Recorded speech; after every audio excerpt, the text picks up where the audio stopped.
Hello, Justin Pearson Photography here in North Carolina. How to use a 250 millimeter telephoto lens.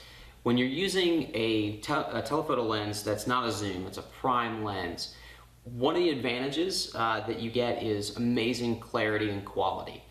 When you have a prime lens or a fixed lens that does not allow you to zoom, there's less glass elements, and typically these types of zoom lenses are very specifically made, and you get fantastic quality. You do not have the ability to zoom, so you got to kind of zoom with your feet. But having this kind of lens is a fantastic way to bring images in closer if you need to be far away. These are great lenses to have. Typically, these types of prime lenses, fixed focal length lenses, often have they're faster lenses. They let more light in, so you can shoot at lower apertures, which gives you very shallow depth of field, which can be fantastic if you're shooting sports or nature. It's a fantastic lens for that. And that's how you use a 250 millimeter telephoto lens.